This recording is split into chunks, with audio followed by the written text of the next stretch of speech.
Nah, sekitar tengah malam, pas masih tidur ini, sayup-sayup Hasan dengar ada orang yang berbisik di telinga aku. Nah, awalnya suaranya nggak begitu jelas, tapi lama-lama Hasan bisa dengar suara itu bilang,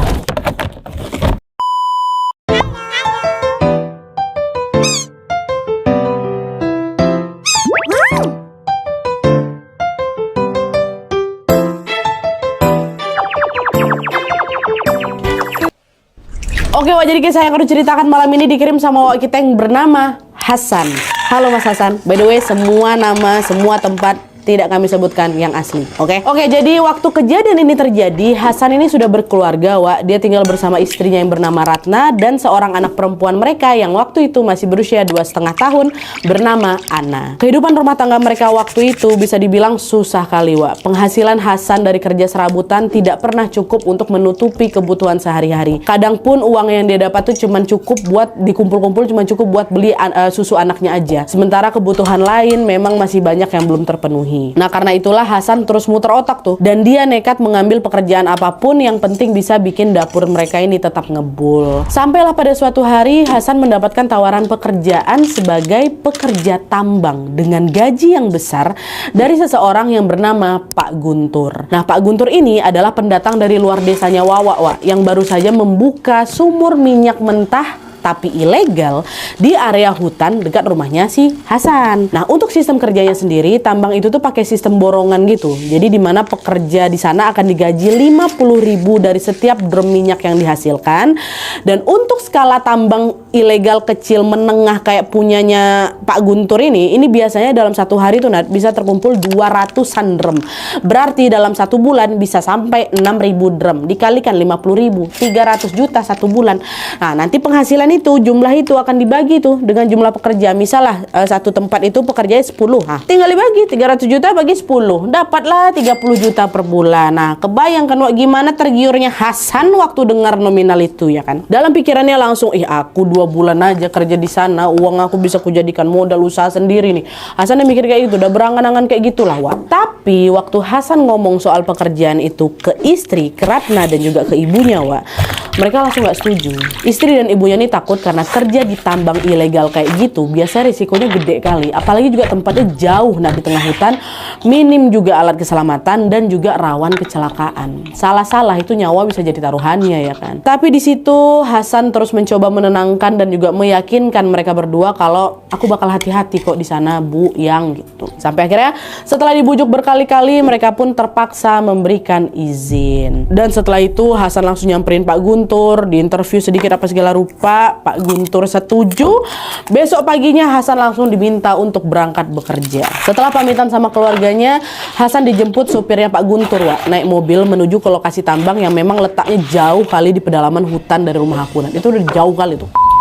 Nah, di sepanjang jalan menuju ke sana, Hasan terus berdoa. Karena sebenarnya aku pun juga sempat ngerasa was-was, Nat. Apalagi waktu udah mulai masuk area hutan tuh, medannya ekstrim rupanya. Jalannya rusak, berlumpur, batu-batuan banyak kali, ya kan. Terus nggak lama, gitu, dari arah belakang mobil terdengar bunyi ledakan. Pas dicek rupanya salah satu ban belakang mobil tuh pecah. Di situ aku makin nggak tenang, Nat, kata si Hasan. Hasan takut ini tuh macam jadi pertanda buruk tuh loh sebelum sampai ke lokasi tambang. Tapi lagi-lagi dia berusaha menepis pikiran itu dan terus meyakinkan diri untuk tetap lanjut demi bisa mengubah nasib keluarganya. Nah, si Pak supir nih biasa-biasa aja, Wak. Dia santai turun mobil, dia ganti, dia buka bannya, dia ganti sama ban serap baru. Sudah, mereka melanjutkan perjalanan lagi. Untungnya beberapa jam kemudian mereka pun sampailah di lokasi tambangnya Pak Guntur. Di sana ternyata sudah terkumpul sekitar 11 pekerja lainnya. Di antaranya ada Pak Guntur, ini bos tambangnya.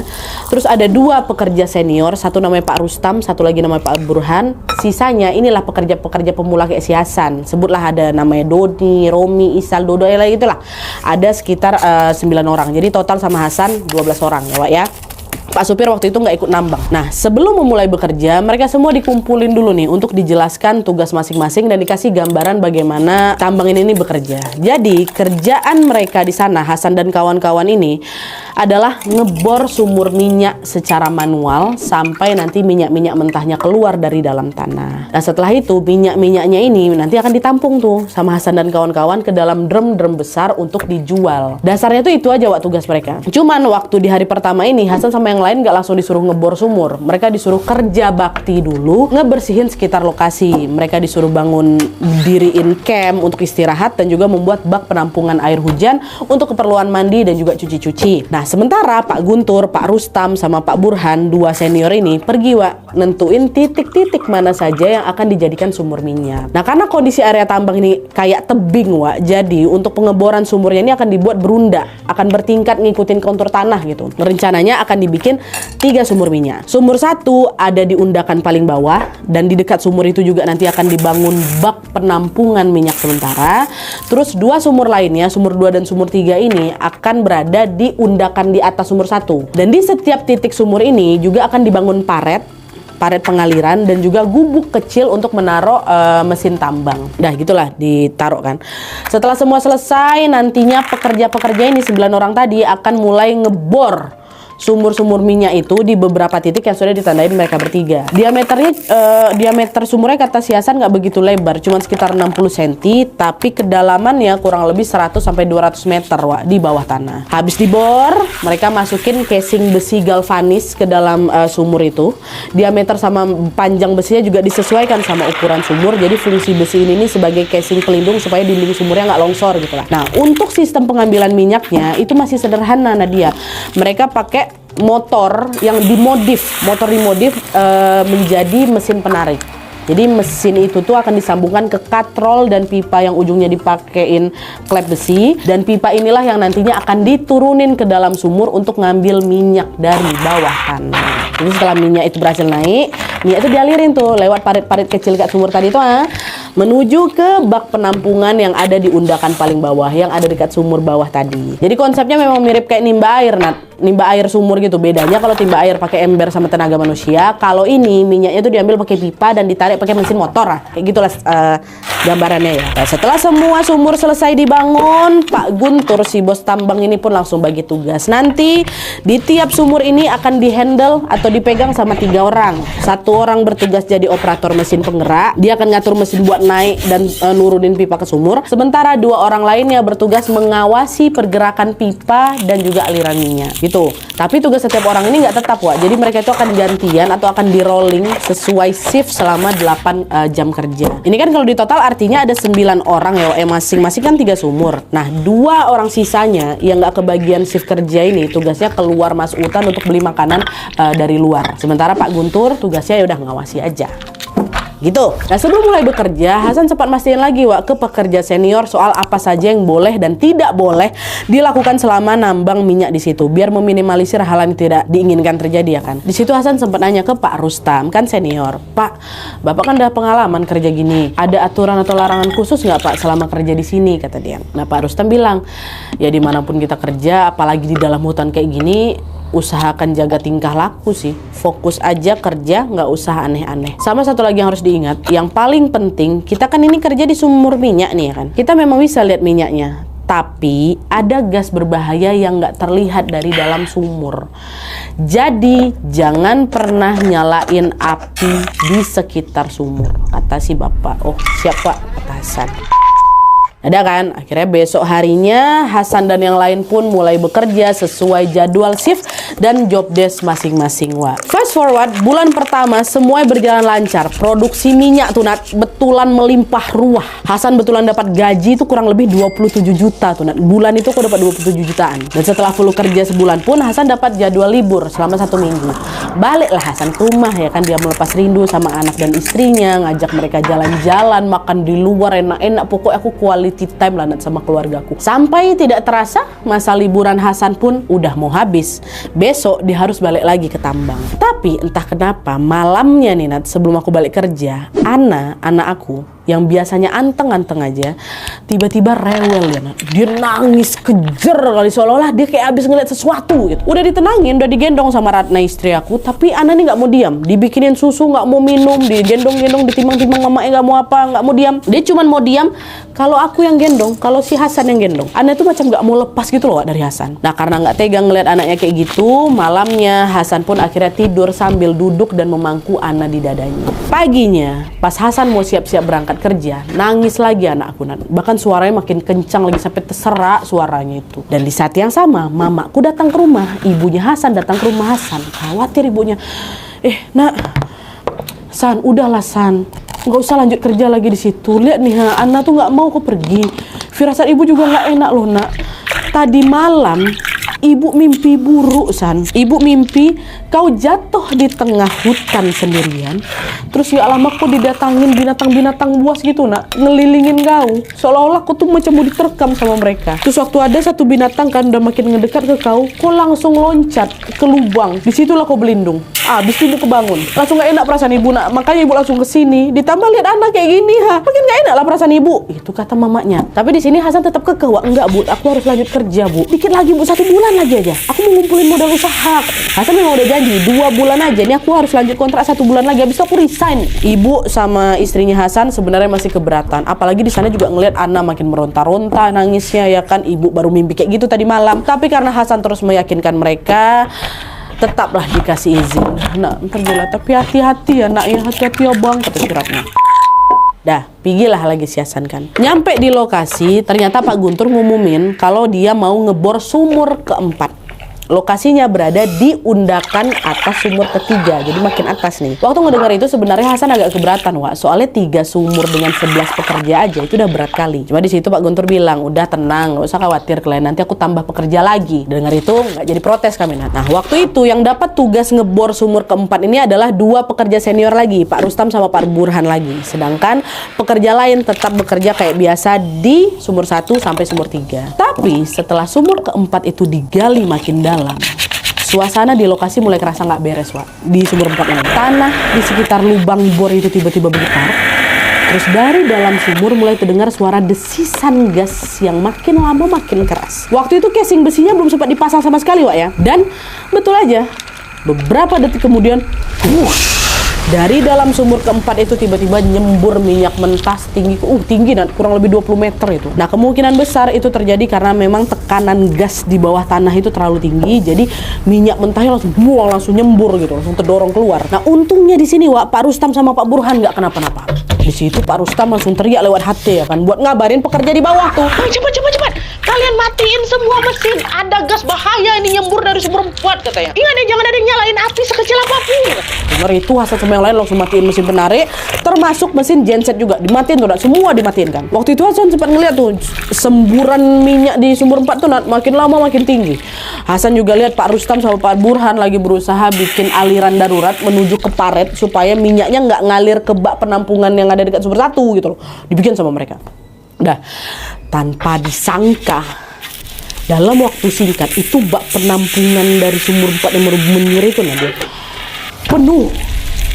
Di situ semua ya pekerja di sana langsung bergegas masukin minyak itu ke drum sampai beberapa jam kemudian, Wak, mereka tau nggak ngumpulin sekitar 600-an drum satu hari. 3 kali lipat dari jumlah biasa. Biasanya kami dapat 200, cuman ini 600 dari satu sumur.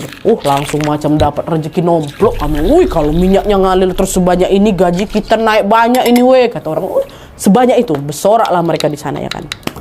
Sorak memang, tapi tanpa mereka sadari justru disinilah ada satu bahaya besar yang ternyata lagi ngintai mereka. Jadi semburan minyak di sumur 4 itu ternyata masih terus keluar sampai besoknya. Tapi waktu besok udah lebih kecil dari yang sebelumnya. Nah terus pekerja senior bilang semburan itu nggak akan lama kok, paling besok juga berhenti. Ya udah, jadi yang lain santai-santai aja. Mereka lanjut kerja kayak biasanya di sumur-sumur bawah. Terus Hasan setelah selesai kerja dia istirahat bentar nih, Wak, di camp. Nah sekitar jam 5:30 sore Hasan ini mau mandi di bak penampungan hujan yang memang tidak jauh dari sumur 3. Nah pas dia lagi mandi, Hasan lihat ada salah satu kawannya sekaligus juga keponakannya Pak Guntur, kita sebut aja lah namanya Juna lah gitu ya. Dia lagi jalan ke arah sumur 4, Wak. Nampak si Hasan. Cuma di situ Hasan notice bawa rokok dia. dapat rokok dari mana? Padahal Nan, SOP di situ tuh semua pekerja nggak ada yang boleh ngerokok di sekitar tambang. Kalau kami mau ngerokok harus masuk dalam hutan dulu. Tapi aku tengok si Juna pegang rokok. Aku sempat mau negur Juna, cuman posisi tuh agak jauh Nan. Jadi aku mikirnya oh paling si Juna bukan mau ngerokok di situ, dia mau pergi ke area luar tambang buat ngerokok gitu. Ya udah aku lanjut mandi lagi. Aku lanjut setelah mandi aku nyuci baju. Gak lama setelah Hasan ngebilas bajunya ini, Hasan tiba-tiba dengar suara ledakan yang kencang kali dari arah sumur 4. Belum sempat Hasan menoleh ke sana, Hasan dengar satu suara ledakan yang lebih kencang lagi di dekat dia, di dekat sumur 3. Keluar lagi, kepental aku. Ada beberapa meter tuh kan, kepental. Cepet dan kejadiannya. Apa nih gitu kan? Terkejut si Hasan. Waktu dia kepental, badannya udah ngilu semua. Ngilu, panas, mataku udah perih. Itu waktu aku perhatikan baju aku udah koyak Nan. Ya, Hasan belum tahu apa yang sebenarnya terjadi, tapi waktu dia nyoba bangun berdiri, Hasan sudah lihat di sekitarnya sudah ada asap hitam pekat membumbung tinggi dan badanku Nat itu udah dikelilingi kobaran api.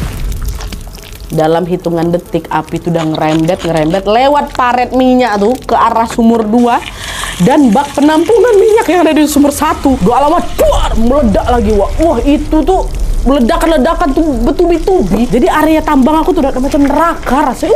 Luar gitu. Api udah nyebar di mana-mana kan. Udah susah napas. Udah pengap ya kan napasnya tercekat, pandangan aku udah blur Nadia. Itu aku udah nggak bisa. Harus kabur gitu kan. Dia berusaha keluar dari kobaran api dengan sisa-sisa tenaga yang ada. Nah, di saat Hasan lagi berjuang keluar dari titik dia terakhir terpental itu, Pak, disitulah aku dengar Nat suara jeritan minta tolong dari berbagai arah. Tolong, Allahu Akbar, Allahu Akbar, Allahu Akbar gitu. Suara kawan-kawan aku tuh Nat katanya. Allah gitu. Tapi waktu dengar itu aku udah nggak punya tenaga buat nolong mereka. Sekeliling aku api. Aku juga nggak tahu mereka ada di mana ya kan. Pikiranku cuma satu nih, gimana caranya aku harus selamat keluar dari tempat ini hidup-hidup. Hasan fokus nerabas kobaran api itu, Kak. Sampailah di satu titik karena udah nggak kuat kali dan itu panas sepanas-panasnya. Loncat aku.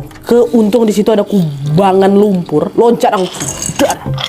Nah di situ aku udah nggak sadar diri lagi.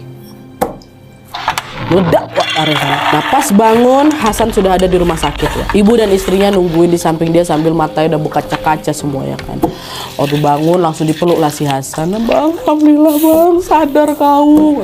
Waktu itu Hasan ngerasa badannya macam Nan udah nggak kebayang, udah remuk kali. Kulit aku tuh ada yang ngelupas.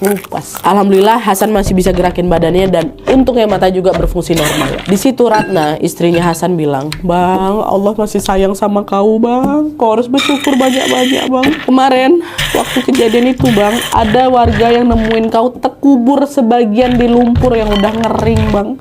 Mereka pikir kau udah meninggal, tapi masih selamat kau, Bang." Kata gitu. Nah, waktu dengar itu, yang pertama kali ku ingat apa, Nak? Mimpi ibunya. Di mimpi mamanya kan mamanya bilang apa? Hasan dikelilingi binatang buas, terus dia lompat ke lubang di tanah ya kan. Nah waktu kejadian kebakaran ini terjadi ya, Hasan juga lompat ke kubangan lumpur dekat tambang. Itu mungkin pertanda yang udah Allah kasih dari awal kan. Binatang buas di mimpi mama aku tuh api, ya kan dikelilingin api kan. Lubang yang ditengok mama aku itulah kubangan lumpur tempat aku loncat tadi tuh. Langsung menangis. Oh bu, benar mimpi ibu tuh karena astagfirullahaladzim. Udah nak, yang penting kau selamat. Tanyalah aku, kawan-kawan aku yang lain gimana dek? Selamat mereka kan? Kata. Di situ orang ini sempat diam bentar kan. Terus dijelasin lah pelan-pelan sama Ratna, Bang, kau banyak doa bang, kau harus sabar. Ini kata tim evakuasi tadi, banyak kawan kau yang belum ditemukan. Bisa jadi mereka jadi korban bang. Ada dua kemungkinan. Bisa jadi mereka korban, udah meninggal. Atau bisa jadi juga ada yang sempat kabur nyelamatin diri, entah kemana. Sampai sekarang tim evakuasi belum nemuin apa-apa lagi bang di sekitar lokasi. Yang bisa dievakuasi cuman kamu, ada satu lagi temanmu yang dari desa sebelah sama Pak Guntur, Bang. Tapi sekarang Pak Guntur udah ditangkap sama polisi. Dia jadi tersangka kasus tambang ilegal dan dia harus bertanggung jawab atas kebakaran ini. Walaupun memang belum ada bukti pasti. Banyakin doa lagi, Bang, ya, katanya. Wah, di situ pecah nangis aku, Nat. Pecah. Aku terus keingat suara jeritan kawan-kawan aku waktu kebakaran tambang tuh. Ya Allah ya. Itu ingat sampai sekarang, kata si Bang ini. Kasihan mereka yang mereka cuma mau cari nafkah buat keluarga yang gitu-gitu kan. Nangis lah si Hasan di situ kan, mama sama semua juga ikutan nangis. Walaupun akhirnya berhasil ditenangkan sama Ratna, Wak, setelah kejadian itu Hasan tetap harus menjalani perawatan intensif dan juga penanganan psikologis karena mentalnya betul-betul terguncang kali kan. Udah diobati lah lagi. Nah, pas kondisi Hasan sudah mulai membaik, Wak, baru di situ polisi minta keterangan Hasan. Polisi nanya, Hasan, kau tahu nggak kira-kira apa yang bikin tambang tuh terbakar? Nah, di sini Nan, aku sebenarnya ingat kalau aku pernah lihat Juna bawa rokok sebelum kebakaran itu terjadi. Tapi karena aku sendiri nggak lihat langsung Juna tuh nyalain rokok dekat sumur, dia kan cuman aku tengok ada rokok yang lagi dia pegang. Jadi aku nggak mau nuduh sembarangan. Jadi apa yang aku bilang sama si polisi cuma gini, aku dengar ledakan dari arah sumur 4 waktu aku lagi mandi. Habis itu dah ledakannya dadar ngerembet lah itu kemana-mana sampai bikin tambang itu terbakar. Nah, tapi meskipun Hasan itu nggak bisa ngasih kesaksian apa-apa ya, tim polisi tetap minta tolong Hasan untuk ikut mencari bukti penyebab kebakaran di TKP karena dia itu satu-satunya korban selamat yang kondisinya memungkinkan untuk jadi informan. Pak Guntur jadi tersangka di polisi, sementara kondisi kawan satunya lagi tuh yang selamat ini cukup serius, jadi waktu itu nggak bisa langsung diajak ke lokasi lah gitu. Nah, sebenarnya, Wak, polisi ini udah menyelidiki area TKP beberapa kali memang, tapi mereka belum nemu petunjuk apapun. Jadi polisi ngajak Hasan ke TKP dengan harapan Hasan ini bisa ngasih info soal sistem kerja di sana untuk membantu menganalisis apa penyebab kebakarannya gitulah. Akhirnya dengan terpaksa Hasan pun mau ikut penyelidikan polisi ke TKP, walaupun sebenarnya aku udah nggak mau balik ke sana, trauma aku sama lokasi itu kan. Nah, disitulah waktu balik itulah bukan cuma trauma kehilangan sama trauma kejadian, ngalamin lagi aku satu kejadian mengerikan yang gak akan pernah aku lupakan seumur hidup. Jadi, waktu Hasan sama beberapa polisi sudah sampai di lokasi bekas tambang itu, mereka nyampe siang hari, Wak. Nah, waktu nyampe, mereka langsung sisir ulang di sekitar bekas sumur. Mereka berharap nemuin petunjuk, entah itu ada sisa korek api kah, entah puntung rokok kah, atau apapun yang berpotensi bikin percikan api, ya kan. Polisi juga sempat ngegali informasi dari Hasan seputar operasional tambang. Tapi sayangnya setelah penyelidikan ini dilakukan selama berjam-jam, nggak ada hasil sama sekali. Polisi cuma lihat itulah sisa-sisa mesin, sisa-sisa besi terbakar, serta area tambang yang memang udah hangus hitam legam gitu. Nah, karena nggak ada petunjuk apapun, polisi cuma bisa menduga kalau kemungkinan besar kebakaran ini terjadi karena percikan api dari gesekan antara casing besi dengan klep besi pada pipa. Kayaknya itulah gitu loh. Nah, jadi penyelidikan diakhirilah hari itu. Nah, sorenya waktu mereka mau pulang, ternyata hujan deras turun. Hujan deras, angin, petir, bersambar-sambar mana-mana ya kan. Deras sekali. Nah, karena kondisi jalannya itu kan ekstrim ya kan, terus udah gelap lagi ditambah becek karena hujan deras, jadinya Hasan sama polisi pun memutuskan untuk bermalam di mobil petugas KTKP. Pulangnya besok pagi. Polisi juga bilang itu udahlah kita bermalam di sini dulu aja. Dah. Tidurlah si Hasan di jok depan samping supir, di sampingnya ada satu polisi, dan di jok belakang ada beberapa polisi lain juga. Dan tidur dan istirahat. Nah, sekitar tengah malam, pas masih tidur ini, sayup-sayup Hasan dengar ada orang yang berbisik di telinga aku. Awalnya suaranya nggak begitu jelas, tapi lama-lama Hasan bisa dengar suara itu bilang, "Tolong Hasan, tolong kami. Di sini panas, tolong kami, Hasan, tolong kami, panas." Itu kalimat tuh diulang-ulang, Wak, dan yang ngomong tuh nggak satu orang, lama-lama bersahut-sahut, "Hasan, tolong Hasan," gitu-gitu. Sampailah di suatu titik suaranya makin keras dan lama-lama berubah jadi suara jeritan orang kepanasan. "Tolong San, tolong kami San, panas, tolong kami." Gitu. Terbangun langsung kan. Dan waktu aku bangun itu lenyap memang suaranya, Nat. Tapi tepat saat mataku terbuka, aku ngelihat ke arah kaca mobil depan kan harusnya. Di situ Hasan lihat di sekeliling mobil tuh, Nat, ada banyak sekali sosok yang wujudnya kupastikan itu laki-laki, badannya gosong sampai kelihatan itu, Nat, ada tulang belulang juga. Matanya melotot, mukanya hancur. Dan nggak satu ya, ada beberapa sosok itu kelihatan kayak mendekat gitu ke arah mobil. Teriaklah si Hasan, pergi, jangan ganggu. Terbangun semua orang-orang dalam mobil, polisi itu terbangun. Dan di situ semua polisi ini juga lihat sosok yang dilihat sama si Hasan. Mereka juga lihat sosok-sosok yang mengelilingi mobil mereka. Langsung teriak semua polisi itu. Takut, ya Allah, astagfirullahaladzim, ya Allah, astagfirullahaladzim.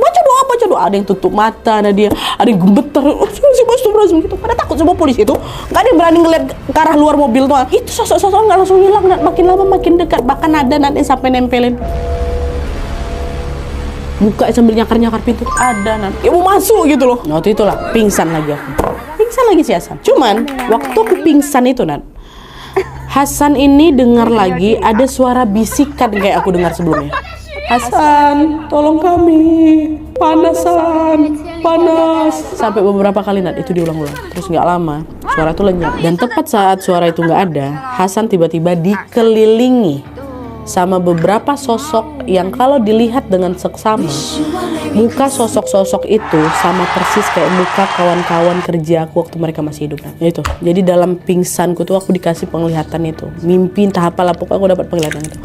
Di situ ada Pak Rustam, ada Pak Burhan, ada kon-kon yang lain itu. Memang nggak semuanya yang ku tengok, tapi adalah sekitar 5 orang yang ku ingat. Tapi sosok-sosok itu datang dalam wujud normal ya, Wak ya. Mereka bilang lagi, San, nih, ini merinding sih, Wak. San, tolong sholatin kami. Tolong buatin nisan di sekitar sumur tambang, San. Tolong sampaikan maaf ke keluarga kami, San. Aduh, astagfirullah. Nah, di situ aku baru sadar kalau mungkin yang ngedatangin aku itu arwah rekan-rekan kerja aku, Nat. Dan sosok yang aku lihat sebelumnya itu mungkin saja perwujudan mereka yang meninggal karena terbakar. Gak lama dari situ kebangun si Hasan. Cuman waktu aku udah kebangun ini aku udah di rumah sakit lagi, Nan. Aku nggak tahu pasti apa yang terjadi sama polisi-polisi waktu itu. Tapi yang jelas Hasan langsung keingat sama mimpi di pingsannya tadi. Disitulah Hasan cerita ke Ratna, dia cerita juga ke ibunya. Terus di hari itu Hasan sama Ratna langsung nyampein kabar itu ke keluarga korban. Entah mereka percaya apa enggak ya Nadia sama mimpi aku, tapi mereka semua sepakat untuk menggelar sholat goib bersama. Dan gak cuma itu aja, sesuai permintaan arwah di mimpinya Hasan, mereka juga membuat batu nisan di lokasi bekas kebakaran. Nah, setelah kejadian itu Hasan masih sesekali, Nat, aku dimimpiin sama arwah-arwah kawan aku, tapi nggak seram gitu wujud yang mereka datangi aku di mimpi. Dan aku juga setelah itu masih melanjutkan perawatan psikologis lama tuh, Nat, 3 bulan. 3 bulan aku mendapatkan perawatan psikis pasca kejadian. Dan setelah lama kali terjadi, aku nggak mau bilang berapa tahun ya, berarti kalian akan menebak-nebak ya kan, nggak mau aku. Pokoknya setelah lama kali terjadi dari kejadian kemarin, alhamdulillah sekarang kondisi Hasan sudah membaik.